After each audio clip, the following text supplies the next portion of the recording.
Hey, welcome back to the Disney Plus Everyday Challenge. Today we have Star Wars The Bad Batch. This is a spin off of the Clone Wars series, if you didn't already know. You can tell right here. It just premiered today on May the 4th. May the 4th be with you. Um, at midnight, and I'm watching it a little later than expected and much later than anybody would want to hear me talking about it at about 3:30 in the morning. I got a late start on it. This is so far one season. As far as I know, I think there's maybe about 14 episodes. That's the last I heard. That's the estimation of how many episodes there are. There might be a lot less. There might be a lot more. But the first one here starts out at 70 minutes long. They won't all be this long. They're probably going to fall within the 22, 23-minute range. But this one is the big premiere to get you up and running. Now, with this crew, let you get to know them. And honestly, if you didn't already see them in the Clone Wars, they made a little bit of an appearance in season 7. Uh, it seems like they've been around a little bit longer than we realized. I mean, they premiered a year ago on Disney Plus. Uh, but this is a story that these characters grew out of a story that was created years ago. It was a part of a planned season 7 before the Clone Wars got canceled. And there was scripts floating around and talk of at Celebration. People, Dave Filoni would come out and they'd talk about these things. Eventually, they did a reading of the entire Bad Batch script from the Clone Wars that was never fully produced. There was animatics and some rough stuff out there, I think, but for the most part, there was a script, and that was actually added, um, performed for an audience at Celebration, and it just blew everybody away, and people were like hungry. They were hungry for more stories from the Clone Wars, and also including they wanted to see these guys come to life. Well, guess what? Now you have your own series. So never say Star Wars never gave anything to you. Uh, the premise of this is that these are a number of clones, uh, 5 of them, um, 4 of which are deviants, defective. They're called defective because they're not standard clones. They they have certain enhanced abilities. Hunter is has enhanced senses.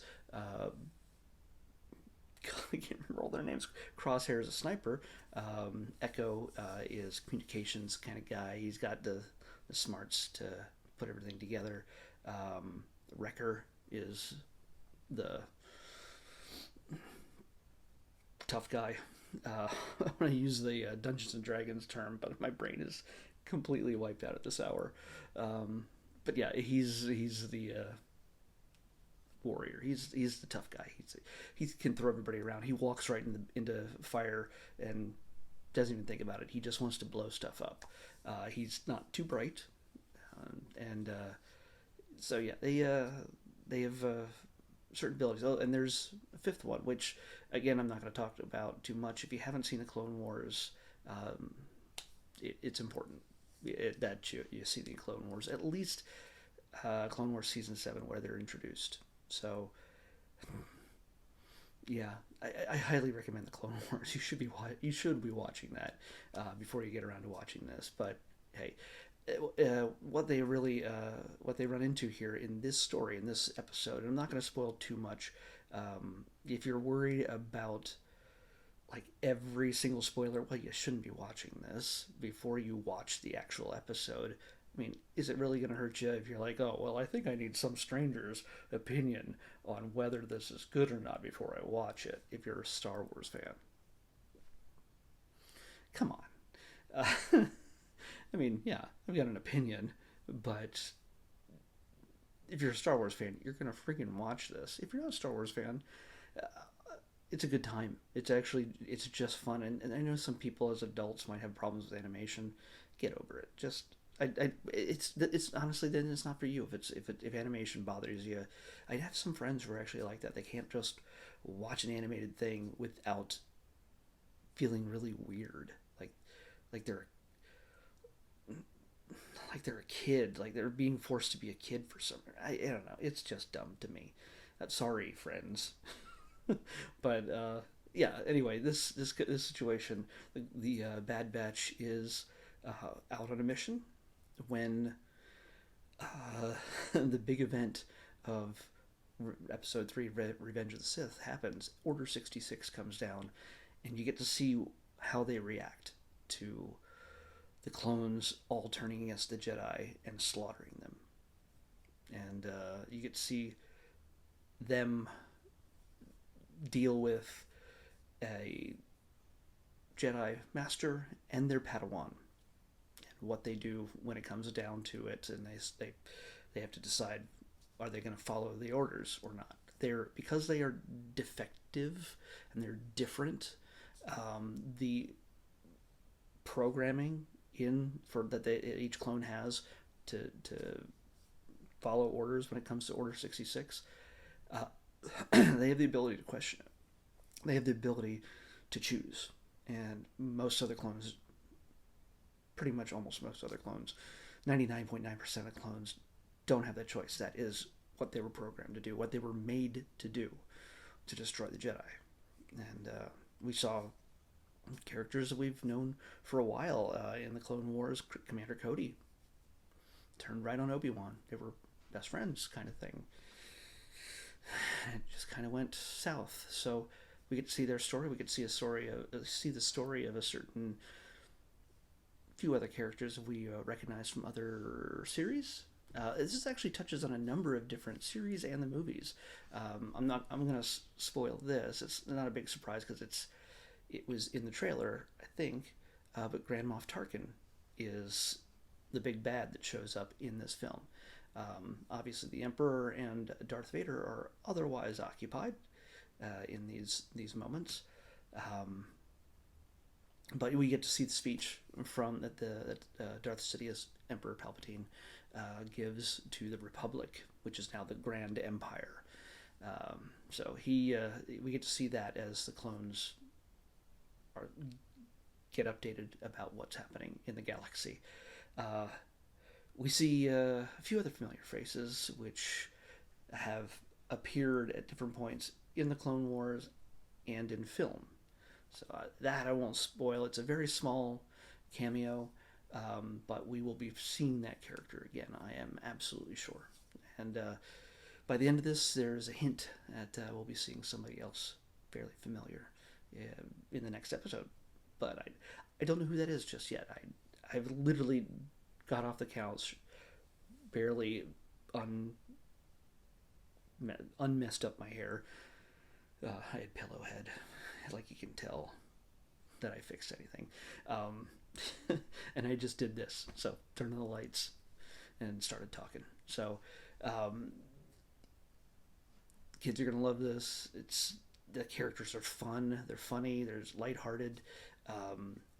In some very serious situations, this is darker, absolutely, than say the Clone Wars.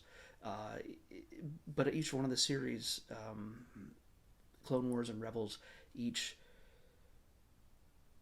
start fairly light and then progress to be more darker, more serious.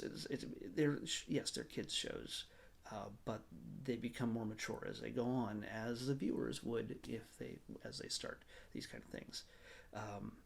So yeah, it never grows out of the audience, kid audience focus, but it also has the weight and the maturity and the sensibilities that an adult can appreciate as some great, fun Star Wars storytelling. So that's all we're asking for. So there's a new character that we're introduced to called Omega, and you'll get to know them. I'm not gonna. It's a her. Omega is a little girl who is living on Kamino, where the clones were all created, and this is a character that's going to become very important. I imagine. I don't think Dave Filoni accidentally just creates, oh, you know what? Let's put a little girl in this for fun. No, this is going to be my guess is she's going to be an Ahsoka level character in in in time and in importance, not the same character, not the same type of character, not the same abilities or anything else. Um, but I think we're setting the foundation of a character that could become as huge as Ahsoka. I could be completely wrong, but that's my guess. So, The Bad Batch here is on Disney Plus right now. Just one episode called Aftermath, and I'm going to show you what else they have. Since we're on May the 4th, we've got a few other things here. Unfortunately, I didn't know that they were going to be bringing out all these extra things. Otherwise, I would have watched them and reviewed them as well. I would have pushed everything out. I mean, we have a few more vintage things to go. We have the Battle for Endor tomorrow, and a few other things to come. Because it's the 4th, 5, 6, 7. We have 3 more things to come. So, but I'm going to show you what we have here. The little surprises they've offered up for May the 4th be with you. If you go, let's go all the way out here. There's a May the 4th be with you banner. If you tap on that, check that out. Artist Zizou. And you can see that there's the Bad Batch, obviously. Star Wars Biomes. This takes you. It's about 18 minutes or so. It takes you through different worlds and just sort of. I guess it's sort of atmospheric. Lets you soar through the skies of various planets in the Star Wars galaxy. So there's Mustafar. Oh, there's Crate. And there's also vehicle fly-throughs.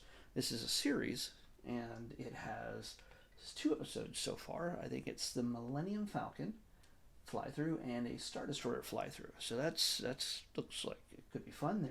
And they're about 3-4 minutes each, so they're not very long, but yeah. And then we have one more little surprise. Force Awakens from its nap, a Simpsons episode, Simpsons short featuring Maggie. They do these from time to time, but this one's the first official Star Wars one. So The Force Awakens from its nap. We'll watch that obviously at some point.